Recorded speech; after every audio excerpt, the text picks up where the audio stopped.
the Russian citizens and our friends around the world, as well as those who still nurture illusions that a strategic defeat can be inflicted against Russia, about events that are happening in the Special Military Operations Zone. I'm talking about what happened in the wake of long-range Western weapons being used in the Special Military Operations Zone. As a result of the escalation, the United States and their NATO allies said that they give their permission to use long-range weapons against targets inside Russia. Experts know fully well, and the Russian side has underscored this time and again, that using such weapons without the direct involvement of military operators from manufacturing countries is impossible. On November the 19th, 6 ATACMS missiles manufactured in the US were used, and on the 21st, a combined attack using Storm Shadow manufactured in the UK and missiles manufactured in the US were used to attack missile targets in the Bryansk and Kursk regions of the Russian Federation.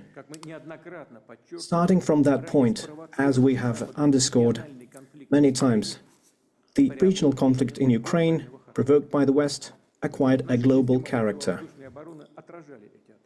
Our anti-missile systems countered those attacks. As a result, the targets and objectives set by the enemy were not achieved. The fire and the ammunition storage in the Bryansk region, as a result of fragments of ATACMS missiles falling, has been contained. No victims. In the Kursk region, one of the command and control centers of our Sever group was attacked. As a result of the attack and the countermeasures, there have been people wounded and killed, and those who were involved in servicing these facilities, but those who were members of the command have not been hit by the attack and are now continuing their operation to remove the enemy from the Kursk region. I repeat, the use of such weapons cannot change the course of the special military operation.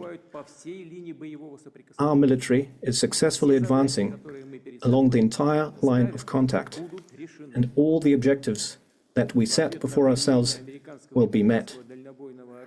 As a response to the use of US and UK manufactured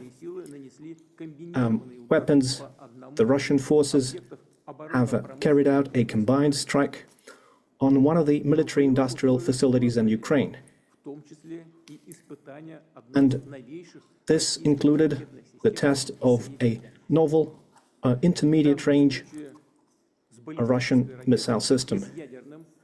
A ballistic missile with a non-nuclear hypersonic payload was used. The test was carried out successfully.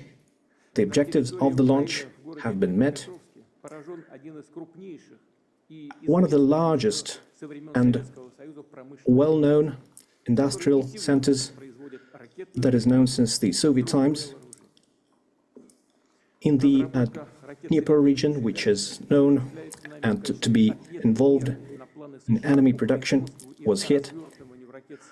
And further plans are being made in Europe and the Asia-Pacific to deploy weapons and missiles, and we believe it is a mistake on the part of the United States to destroy the system that was established by the Missile Treaty in 2019. We see that the United States and their allies are now considering and has successfully tested their capabilities to deploy advanced missile systems in different parts of the world, and their exercises routinely include the use of such weapons.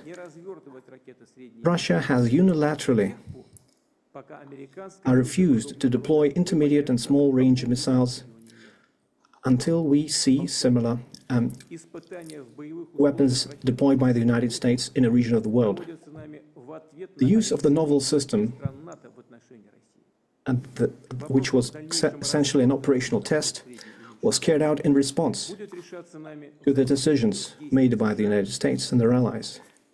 And the further actions will be considered and decided based on what we see from them.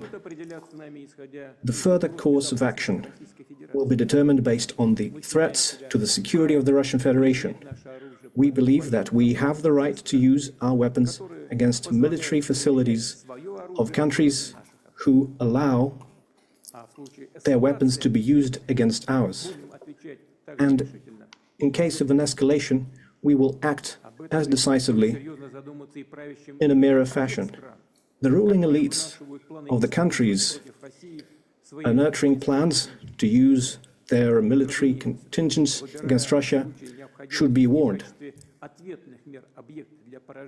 When choosing measures to be used in response, such as the use of systems that was tested recently in Ukraine, will certainly include warnings to civilians to clear the zones that will be targeted, and we will certainly do this in a transparent fashion. And we do not have any fears that it will reduce the effectiveness of those systems, because there is no way to counteract a missile that flies at 10 Mach, which is 2.5 to 3 kilometers per second. Existing anti-missile systems and the anti-missile systems deployed by the United States and Europe cannot intercept such missiles. It is impossible. So, once again, it is not Russia, but the United States who have destroyed the system of international security. And they are trying to preserve their hegemony and stoking a global conflict. We have always preferred, and we still prefer, to resolve our disagreements using peaceful means, but we are prepared for any scenario, and if anyone has any doubts, they shouldn't. There will always be a response.